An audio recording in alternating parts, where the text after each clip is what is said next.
안녕하십니까. 탐구철학입니다. 오늘은 중국 사면 초가에 빠지다 이런 주제로 말씀드려 보겠습니다. 사면 초가란 사방이 적으로 둘러싸여서 이러지도 못하고 저러지도 못하는 것을 말합니다. 오늘날 중국은 사면 초가에 걸려들어서 이러지도 못하고 저러지도 못하는 딜레마에 빠져 있다고 해도 무방하다는 것입니다. 왜냐하면 중국 정부는 최소한의 마지노선은 설정하지 않지만 마지노선의 상한선은 설정해 놓는다는 것입니다. 그것이 바로 중국인 1인당 연간 GDP가 10,000불을 넘어서면 안 된다는 공식입니다. 왜냐하면 인간은 공식적으로 1인당 연간 GDP가 10,000불을 넘어서면 스스로 생각하고 판단하려는 과다 의욕이 생겨난다고 판단한다는 것입니다. 하지만 10,000불을 넘기지 못하면 스스로 깨우치고 알아가려는 의욕이 저하된다고 보면 된다는 것입니다. 그러다 보니 중국 정부는 중국인들의 수입이 더 이상 상승하기를 원하지 않고 그대로 정지되어 있기를 원한다는 것입니다. 하지만 상승하는 수입을 막을 수도 없고 중국으로 투자하는 외자 기업들을 막무가내로 쫓아낼 수도 없는 노릇이라는 것입니다. 그래서 중국 정부가 생각해낸 방법이 코로나로 외자 기업들을 내쫓고 중국 내 정치 상황을 안정시키고 중국인들이 수입이 더 이상 진전이 없도록 억제하려는 수작이 아니었을까 하는 아주 지극히 주관적인 생각이라고 말할 수 있다는 것입니다. 하지만 외자 기업이 빠져나가니 중국 내 경제 상황은 급격하게 곤두박질 칠 수밖에 없다는 것입니다. 경제가 곤두박질 친다는 것은 민심이 흉흉해지고 굶주림의 대의가 만들어질 수도 있다는 것입니다. 그렇다면 중국은 10,000불 이상의 지성도 무섭고 10,000불 이하의 굶주림도 무서우면 이러지도 못하고 저러지도 못하는 사면초가에 빠져 있다고 말할 수도 있지 않을까 생각한다는 것입니다. 하여서 중국은 이런 위기의 순간들을 대비해서 항상 대의와 명분이 형성될 가능성을 제거해 왔다는 것입니다. 그렇다면 사람들이 대의와 명분을 만들 수 있는 개념들은 어떤 것들이 있을까요? 여기서 제일 중요한 것은 바로 마지노선입니다.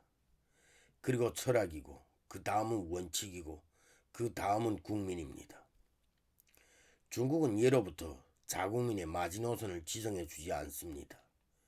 왜냐하면 마지노선은 언제든지 혁명을 일으킬 수 있는 명분을 만들어 주기 때문에 중국의 기득권 관점에서 볼 때 어차피 중국은 철학을 중심으로 국가를 통치하는 시스템이 아니기 때문에 어떤 방법을 사용하든지 간에 모든 중국 땅에 존재하는 검은머리 동물들을 국가에 반항할 수 없게 어떠한 빌미도 주지 말아야 한다는 것이 대전제로 깔려 있다는 것입니다. 마지노선은 금전적 마지노선과 도덕적 마지노선이 있는데 금전적 마지노선은 국민이 국가로부터 금전적 보호를 받기 위해서 노동의 가치를 최저시급이라는 마지노선을 설정해 준다는 것입니다. 이렇게 되면 노동자는 자국 내에서 어디로 가든 어디서 일하든 어떤 일을 하든 국가가 설정해 준 최저시급 이하의 돈을 받을 일이 없고 또한 착취도 받을 일이 없다는 것입니다. 왜냐하면 국가가 법으로부터 국민을 보호해 주기 때문이라는 것이죠. 그 대신 최저시급 이상의 돈을 받는 것은 제한이 없다고 할 수도 있다는 것입니다. 그렇다면 중국은 어떨까요? 중국도 최저시급은 존재합니다. 왜냐하면 선진국들이 시행하는 멋있어 보이는 것들은 자기들도 흉내를 내보고 싶어 한다는 것입니다. 하지만 중요한 것은 현상의 형식만 흉내를 내고 본질적인 형식은 차단해 버린다는 것이죠. 그렇다면 중국은 최저시급을 어떻게 시행할까요? 그것은 바로 말로만 최저시급을 정하고 행동은 자본가들의 마음이라는 것입니다. 일단 최저시급을 부르고 그 다음 사람들이 모여들면 10%씩 후려친다는 것입니다. 그래도 사람들이 모여들면 계속 10%씩 후려치겠죠. 최종적으로 사람들이 남아있으면 그 사람들 데리고 일한다는 것입니다. 그래도 중국인들은 좋다고 일할 것이고 반항은 하지 못한다는 것이죠. 하지만 여기서 만약 중국 정부가 노동자들을 위해서 정의를 찾아준다면 그것은 마지노선의 명분을 만들어주기 때문에 절대 중국 정부는 왈가왈부하지 않는다는 것입니다. 그 다음은 도덕적 마지노선인데, 도덕적 마지노선이란 최소한의 상식이라고 말할 수 있다는 것입니다. 노인을 불쌍히 여기고 어린이를 보살펴주고 사람과 사람 사이에는 기본적인 배려를 가지는 것이라고 말할 수 있다는 것이죠. 하지만 도덕적 마지노선에는 측은지심과 연민이 내재되어 있기 때문에 독재들 입장에서는 도덕적 마지노선이 위험 부담이 너무나 크다고 말할 수 있다는 것입니다. 그래서 중국은 도덕적 마지노선이라는 폭탄을 아예 생각도 하지 못하게 사전에서 지워버렸다고 보면 된다는 것입니다. 그래서 지금까지도 중국인들이 쓰는 언어에는 상식이라고 하는 개념을 찾아볼 수조차 없다는 것입니다. 또한 상식이 없어야 비로소 진정한 중국인이 되었다고 말할 수도 있다는 것입니다.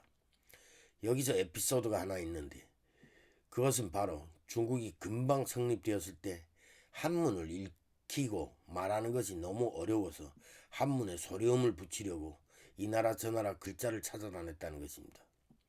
여기서 우리 한글과 영어가 채택되었는데 최종적으로 영어가 선택받았다는 것입니다. 하지만 이 이면에는 재미있는 내용이 있다는 것입니다.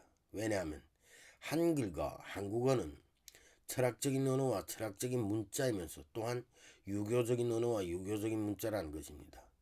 그러다 보니 동물원을 추구하는 중국에서 한글을 사용하기에는 너무나 부담이 컸던 것이죠. 왜냐하면 글자 하나로 인해 몰상식을 몰아낼 수도 있기 때문에 자칫 잘못하면 동물원에서 사람 소리가 들리고 동물들이 사람 행세를 할 수도 있기 때문에 독재 입장에서는 소름 끼치는 일이라고 생각하지 않을 리가 없다는 것입니다. 그 대신 영어는 언어와 문자의 교양이 있는 것이 아니라 대부분 행동의 교양이 있었기 때문에 영어 글자만 이용한다면 큰 문제가 없었을 것이라고 생각했다는 것입니다. 지금 이 상황들을 보면 중국이 얼마나 어렵게 국가를 운영하는지 알 수 있다는 것입니다. 5만 가지 음모를 생각하면서 어떻게 하면 동물원을 좀 더 촘촘하게 좀 더 세밀하게 만들 것인가 하는 공산당들의 노고가 반영된다는 것입니다. 다음은 철학인데, 철학은 짐승에서 인간으로 진화하는 과정이라고 보면 된다는 것입니다. 중국처럼 철학을 차단하고 짐승이 인간으로 진화하는 과정을 밟을 수가 없다면 형상은 인간인데 언행은 짐승과도 똑같다는 것이죠. 즉 본능적 인간이라고 말할 수 있다는 것입니다. 사고와 판단을 할 수 없고 현명한 결정과 현명한 결단을 내릴 수도 없다는 것입니다. 철학이란 인간이 살아가면서 행하는 바른 행동과 올바른 언어와 정직한 마음을 개념으로 만들어 놓고 그 개념들을 다시 이론으로 풀어서 인간들에게 보편사상으로 주입시키는 것을 철학이라고 말할 수 있다는 것입니다. 하지만 독재국가들은 철학이 무엇인지 인간들에게 알려주지 않습니다. 그래서 아예 사전에다 이상한 방식으로 철학을 묘사해 놓는다는 것이죠. 그러면 사람들은 철학이 뭔지 아예 알려고도 하지 않는다는 것입니다. 다음은 원칙인데, 원칙은 권력자들이 권력에 맞서서 그나마 협상이라도 할 수 있는 절대 변경되어서는 안 되는 명분이라고 생각하면 된다는 것입니다. 옛날에는 성경만 원칙론으로 이용 가능했다고 보면 된다는 것입니다. 왜냐하면 성경은 하느님의 말씀이니까 절대 명분이 될 수도 있지만 원칙으로도 절대적인 지위를 지킬 수가 있었다는 것입니다.